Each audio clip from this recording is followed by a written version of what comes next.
Alright, what's up y'all, it's LakerFan here. As you can see by the title of today's video, we're here to talk about the best comp Pro-Am point guard build in NBA 2K22 Next Gen. Now, as a lot of you guys know, I've been uploading strictly Pro-Am content for probably the last like 3 or 4 weeks or so. I haven't been doing a lot of 3v3, 2v2, 1v1 gameplay or anything like that. It's been strictly 5s, and I'm enjoying it so much to the point where I kind of want it to be most of what the channel is based around for the rest of the year. And with that, I do want to let you guys know, I want to detail some of these builds in specific. So instead of me uploading one video talking about every single Pro-Am build, and it's gonna be like 35 to 40 minutes long, I'm just gonna make multiple different videos detailing just the one position and talk about what it brings to the table and what you need to be looking out for as a point guard when it comes to your build and the badge loadouts and stuff like that. So for starters, we're talking about the point guards. I hope y'all enjoy. If you do, for to drop a like, sub if you're new, turn on the noties, all that good stuff. And like always, try us 1 to 500 likes. So as you can see by the height and weight listed right here, it's gonna be the 5'10", 150 on the weight, and we have a 6-foot wingspan on this. Now, the reason that I'm leaning toward the 5'10" over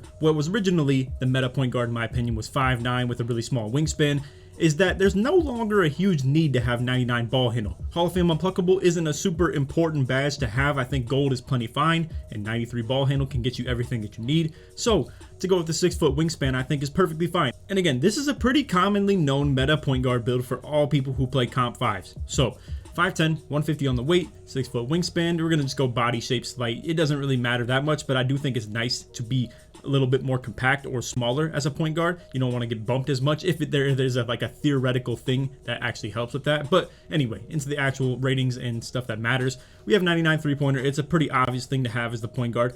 With your PG in Pro-Am, you do absolutely want to have driving dunk on these builds now. A couple of months ago, you could definitely get away with having 0 driving dunk, 0 driving layup, and not even worry about it because you could just literally strictly 3-hunt constantly. Now, I will say, fading is super overpowered in this game now too, so it's made it a little bit even more reasonable to not have to dunk like that. But it's such a luxury to be able to depend upon this when it comes to your build, and it's not a huge investment into it. Now, what it does force you to upgrade is driving layup and vertical, whereas if you didn't upgrade driving dunk very far at all, you wouldn't have to do this. Now, it's still kind of convenient to have vertical as a point guard. You can still get good jump contest as opposed to if you had 25 vertical. It does go a long way. It really is convenient. But again, just to backtrack to the driving dunk rating, 75 is very convenient. Gives you silver limitless takeoff. You get quick drops off 1. Not to mention, using the dunk meter, I really would highly suggest to only run quick drops off 1, to be honest with you guys, because when you use the dunk meter, it's going to be repetitive, the exact same thing over and over again, the exact same animation. It's almost like timing a jump shot at that point. And then what you guys are going to say is, LakerFan, I thought you said it took so much skill to use the dunk meter. Listen, you're going to be using the same dunk animation over and over again if you don't run multiple different ones or you don't have contact dunks, and the contact dunk meter has different timing on it. It's literally delayed, whereas open dunks are not. It's very hard to read that as a dunker in some of those situations where you don't know if you're getting a contact or if you're getting a regular. With this build right here, you can't get contact dunks anyway, so you're going to get the exact same dunk over and over and over again. And I got to tell you guys, you're probably asking, well, at that point, Laker, why don't I just use up on the right stick? What is using the dunk meter going to help me if I only have 75 driving dunk and I can't even get contact dunks? It avoids you getting kicked out of the dunk more, and you dunk in traffic a whole lot more as well. It's really a tough thing to guard for a lot of backside defenders as well, because they're going to be hedging super high. You beat them off the dribble and suddenly they're too high, they're chasing you down, and you cannot chase the dunk down very well when people use the dunk meter. It's literally as simple as that. And again, combined with quick drops off 1, it really is a problem. And then silver limits take off as well. So this build only gets bronze posterizer. It's really not that big a deal though. Like I said, you can't get contact dunks, and it's not really a super necessary badge. Slithery finisher, really good though. I would highly suggest to run slithery on silver, limitless takeoff on silver, and then obviously that leaves you with bronze posterizer, and with your other finishing badge, you could probably just put bronze fast switch on. Simple as that. If you wanted to run the strippable instead, go for it, but that's up to you. Anyway, moving along to the shooting category, we have 99 3-pointer, like we said. I mean, it's just kind of a staple in the game for a point guard in Pro-Am. It's very nice to have. It gives you things like blinders, deadeye, mismatch expert on the highest levels possible. I mean, again, sniper, hot zone hunter, stop and pop. I mean, the list goes on and on for all the things that help you shoot, and not to mention circus threes as well. 91 3-pointer being all you need for it, but honestly, it goes a long way to just have the 99 3-pointer regardless. 89 mid-range, very hittable, whether it's fading to the mid or stop and pop to the mid, crabs, whatever the case may be. It's very convenient. 89, perfectly fine. 37 shooting badges, also really good count. I would highly suggest to put most of your extra badges on shooting as well though. I'm telling you, you think 37's a lot and you think it's plenty enough, but they do add up a whole lot. So just keep that in mind. So onto the playmaking category, I got 93 ball handle, 97 speed with ball, 86 pass accuracy, 85 is going to give you gold bullet passer, and then 86 gives you gold bailout plus an extra playmaking badge. So it's kind of just convenient to do. I mean, you're 100% going to want to definitely get 85. After that though, it's kind of just the luxury of getting the extra playmaking badge. I don't think many people really do run bailout on gold, to be honest with you. So if you don't care about the badge that much, you can go to 85. But either way, I think the extra badge point is nice to have. It doesn't cost a whole lot to put that rating up by 1. So it is what it is.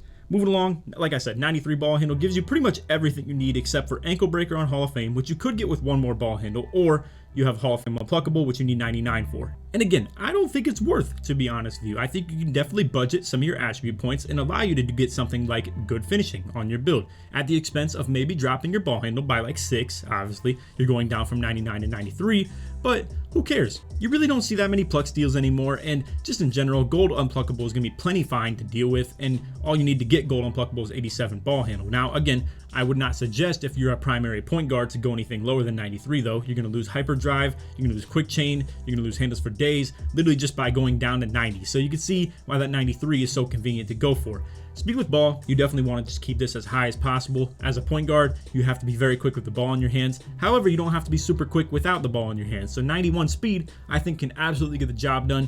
I understand it may limit you a little bit in fast break game, but most times you're back way too far before the outlet pass can even hit your hands when you just leak out fully. So 91 speed, plenty capable, plenty fine in that regard. Also, you're generally going to be guarding corner on defense. You don't want to be involved on the wing too much as a defender. I know that maybe with your size you can kind of hang on the perimeter defense, and to be fair, it's an option between what you want to do with your team. Some people are comfortable keeping their guards on the wing on defense, and they run what's called 2 power forwards. So I'm gonna just paint the picture for you. They run a point guard guarding the off-ball wing guy, aka the other team's shooting guard. Then they have their shooting guard as their lockdown. Now, they don't actually run a real lockdown. Real lockdowns are like the 6'7" metric and stuff like that. But what teams who run double power forward sometimes will do. Now, I'm not here to give you all the specifics and stuff like that. Some people will run actually 2 power forwards in the pick and roll D. But what other teams do, like I've seen Chalk, his team do this very often, is they'll run a power forward in one corner, aka like a 6'10" power forward,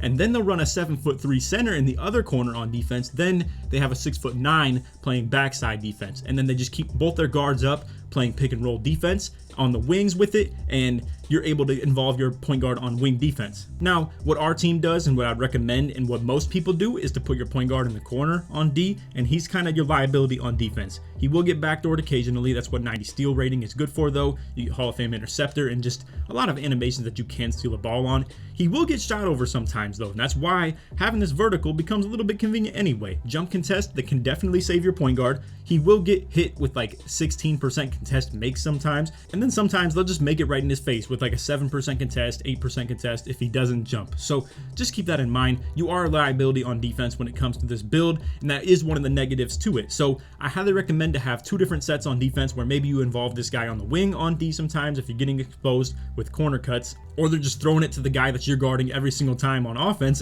and you're getting the shot right in your face. So you definitely want to avoid as much confrontation as you can on defense with this build, so go wherever is most convenient for you. And if you're maybe a newer player to Pro-Am or something like that, you're probably asking, well, what's the problem in hiding your guard on the wing? It's not like they're gonna go at me with, say, their shooting guard or something like that. Well, chances are they actually will in some situations. Or what they'll do is called wraps, where they have the shooting guard cross from wing to wing, aka he runs across the point guard's face, and they force you to switch sometimes, and then you get stuck guarding the point guard instead of thinking that you're going to be guarding the shooting guard, and now here you are in pick and roll defense and you have to deal with it because you're guarding the wing. Whereas they're not going to do that to you very often in the corner. You don't get involved in pick and roll defense or on ball defense as much if you're in the corner, but you do get bullied a little bit. You definitely get backdoored more, you get like thrown into the corner more, and they just shoot over your head. So just keep that in mind defensively with the point guard. But with this build, it's at the expense of defense to benefit your offense, and that's what you need with the point guard sometimes in this game. That's just the truth.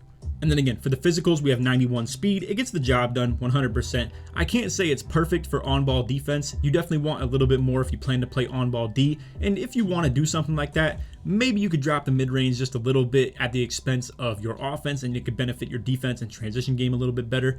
And especially if you're guarding the wing on defense too, it means you have more of an opportunity to get out on those breaks on offense. And then same with obviously you being on offense, you're the first guy back on defense. So it is convenient to have speed, but it's not a huge deal. What is a really big deal though is acceleration. You want this at an extremely high level. It's pretty much the same thing as speed with ball. Just keep it in mind like that. This just helps you accelerate more. I mean, it's literally as simple as that. And the point guard needs this, absolutely needs this. Another thing a point guard absolutely needs is stamina. I think that's pretty self-explanatory though. And also just keep in mind, guys, you do not get a +4 rating for getting your workouts done. So it's not like when you have 95, you just don't need anything more. That's not the case. Just keep that in mind. But anyway, 93 free throw, you want to be the guy that can knock down free throws as well, because in that situation where the game is late, it's all in your hands, and you don't want other people having to come all the way down. You don't want your power forward to be the guy who has to shoot free throws, bro.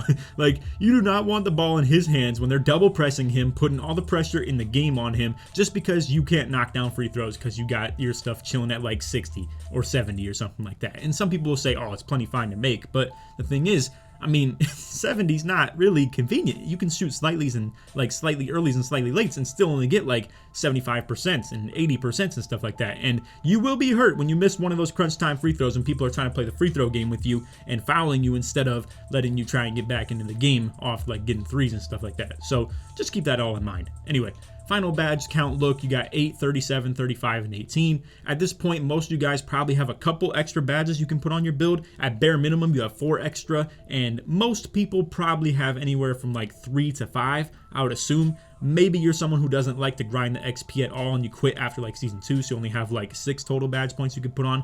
Either way, I highly recommend putting the most of them into shooting. And if you have a couple situations where maybe you want just 1 extra badge on playmaking or defense, it does make sense to do so. As far as your badge loadouts go on offense, I would definitely recommend, we've already talked about shooting and finishing obviously by the way, so we'll just talk about playmaking in this category. I think you definitely want handles for days, hyperdrive. Hyperdrive is maybe debatable. You could possibly knock this down to gold. I think handles for days is a must though. Quick chain, quick first step, gotta have them at the highest level. Tight handles is, I'm not gonna lie, you don't need it to play the game at the right way, but it is very exploitative, I will say that much. So I highly recommend to have this on Hall of Fame as well. Bullet passer is a need. You have to have this super high. I think you should have at least bronze bailout, and some people will say you don't need any dimer at all. I think bronze doesn't hurt anything. That's just my truth to it, to be honest with you. Also, like I said, getting out on the fast breaks, you probably want at least bronze glue hands so you don't really screw those up as bad, and the higher this is, the more of a good catch you get. It's literally as simple as that. It's not only about your big man's pass accuracy and his break starter, you need good glue hands as well. If I didn't already mention unpluckable, this one's definitely something that needs to be on gold as well. You don't want this anything lower than that. I think silver is okay for secondary ball handlers, but either way, you definitely want this the highest level it could go. It's just that it's hard to get 99 ball handles, so we don't really care that much for going for the Hall of Fame. But anyway, other than that though, I think everything else is kind of not really necessary. I guess a lot of people do like stop and go. I don't think it's really that big a deal personally from my perspective or what I've been watching from point guards that I play with, but either way, I think you could probably rock out with like gold on this or silver, even with a build like this if you were to create it. I don't think that Hall of Fame is worth the 5 points. I think at that point, 3 for gold is definitely doable. And that's the thing, you're gonna have to badge budget a little bit with a build like this. With 35 playmaking, you don't have the 40 that some people have with their builds, or 38 that you would get with maxing your ball handle. And again, you can put extra into playmaking if you want, but I don't think they're so necessary. I think you can get away with gold on a lot of these badges. Like I said, hyperdrive, or maybe even tight handles, you can just chill with gold. Once again, that's 3 instead of 5. And then for your defensive badge count, this is all going to depend on where on the court you want to guard. Now, I'm going to speak for the perspective of people who guard corner. You're definitely going to want Hall of Fame interceptor. That's an obvious trait. I mean, that's how you're going to make your plays. That's how you're going to impact the defense and get steals. It's also how you're going to protect yourself in that corner as well. Now, another way to protect yourself in the corner is going to be to run off-ball pest. I think you only want to rock out with like silver on this though. I think at that point, like as you can see, the badge just gets a little bit expensive to run at a high level. You can have this on Hall of Fame though, but I think you definitely want some hustler as well. Now, I'll speak from my perspective as a center who plays corner defense, and then I play opposite corner of my guard, and my guard ends up in one of those corners as well. And when I crash rebounds and my guard cannot secure a box out, he can't play for long rebounds, he doesn't have hustler on, it gets pretty annoying, bro. I'm not gonna lie to you. Also, if you ever wanted to contribute a little bit, I will say 53 defensive rebound could go a long way if you ever wanted to add that to your build. If you're guarding corner and you can't box people out, you're going to be a problem to your team. You're going to be an absolute cancer to your team when it comes to you not being able to help in the rebounding game or at least defend yourself and box someone out. So it's debatable, but it's very hard to fit that on a build like this. So just keep that in mind and try to be tentative when boxing people out in the corner. It's kind of a must. But anyway, to fill in with some badges right here, you could definitely go ball stripper. This is for the people that adamantly will never step out the corner though. So you're only playing corner defense. You probably just want to rock out with hustler, interceptor, ball stripper, and off-ball pest in some form of budgeting. Obviously, as you can see, going Hall of Fame hustler and Hall of Fame interceptor is already 12. Then adding on gold ball stripper is 16, and you can't afford to have off-ball pest super high. So you could probably just rock out with like gold hustler, gold off-ball pest, gold ball stripper, and then Hall of Fame interceptor, or drop ball stripper down to silver and upgrade one thing between hustler and off ball pest to Hall of Fame. Now, if you are someone who wants to be flexible, let's say, you could probably run a whole different like onslaught of defensive badges. You could have a little bit of ankle braces, a little bit of clamps. I don't know if you really need pickpocket, to be honest with you. I think it's kind of just a bad badge overall at this point, and especially for someone who doesn't have extreme like stealing ability with their build, and not to mention your wingspan is pretty small too. So I think it's kind of just something you should avoid even putting on in general. Pick dodger could go a long way as well. Overall, I think you could never go wrong with putting on a lot of silver and gold badges with this build right here. If you want to be versatile on defense, you want to play wing sometimes when we're 3-and-up super hard, or you want to sit in the corner when it's early in the game and you're feeling things out. And if you're someone who doesn't really care about defense that much, maybe help your team out. Run silver defensive leader or something like that. Obviously, your perimeter defense can't go high enough to run gold or Hall of Fame, but you could definitely go ahead and go for like silver defensive leader if no one else wants to spend the badge points on this, because at that point you're helping all of the other 4 people who are very big defensive contributors. So you have your shooting guard who's playing secondary lock, you have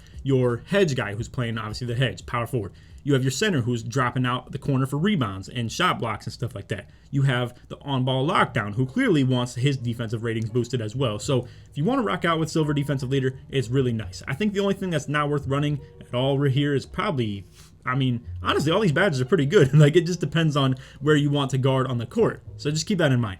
Like I said, though, probably the one defensive badge that I wouldn't recommend no matter what you're doing is pickpocket. It's probably just not worth your points at all. Maybe silver, if it's worth anything. But anyway, takeover options with this build, I'll tell you guys this much. This is what I've been trying to tell my guard to do. If you want to test it out for yourself, go for it. So what I've been trying to tell him is team takeover boost is crazy. And when you get this activated, people cannot help off the rest of your people on the team, and especially cannot give up free slips to the big. I'm going to tell you why too. So if you have this on as a point guard and you set your big man up for a clean slip, he is going to get so much takeover, it's not even funny. And combine that with how easy it is for him to rebound, put up free points, get shot blocks and stuff like that with Hall of Fame rim protector. And when this is activated, you're getting team takeover. I promise you, if you activate this as a point guard and you have single, you are 100% going to get your center to get team takeover. And then at that point, now you're benefiting off both of these. You have playmaker takeover and sharp takeover activated. So what my point guard has been doing is running limitless range, and then he runs team badge boost as his secondary, because he wants to be able to take over a game when he's able to, and not really contribute in the aspect of me getting team takeover or anything like that, which is okay. I still get it pretty often anyway, but I promise you guys, if your point guard is going to be running team takeover boost primary and then runs like limitless range secondary, you're going to be getting your big man team takeover so consistently. And not only that, like I said, they can't help off play to take. It's literally as simple as that. You hit your shooting guard, get him involved, get your corner spot ups involved, get them lock takeover. Then they're shutting down the other team's point guard. They're struggling to get takeover, and all because you were unselfish and went with team takeover boost as your primary takeover. I promise you, you should try it out. If you're running like scrims, matchups, stuff like that, you're not running actual playoff games or anything like that, not playing tournaments. If you're running regular season scrims or just matchups, you should try this out 100%. Just in some run of a game, give it like maybe 4 games of a try and see what it does for you. Because I promise you, your center is going to love it. He's absolutely going to love it. You're going to be killing it on the board counts just because he has takeover active. You're going to be getting your team takeover. It's just going to be crazy. It's going to be huge. So anyway, that is all for the video. Hope y'all enjoyed. If you did, drop a like, sub if you're new, turn on the noties, all that good stuff. And like always, try to 1 to 500 likes. If you made it to the end of the video, put 510 or put point guard in the comments so it supports me all the way through. Like I said, These videos are going to be me just giving my opinion on the best build for Pro-Am at that position.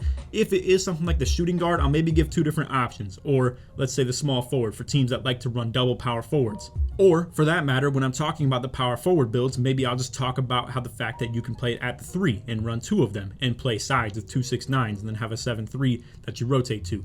All types of stuff like that. I'm gonna be trying to drop a lot of build knowledge on you guys while we're in the mix of also still dropping the gameplays, because I've been overloading the Pro-Am gameplays and I think I want to slow it down just a tad bit, maybe mix in some build videos here and there, because it's been constant daily gameplay, and I want to implement a little bit of the build videos into the daily regimen. So anyway, that's all video. Hope you all enjoyed, and like I said, feel free to leave 5, 10 in the comments, show support's made all the way through. Done that, take it easy, man. Peace.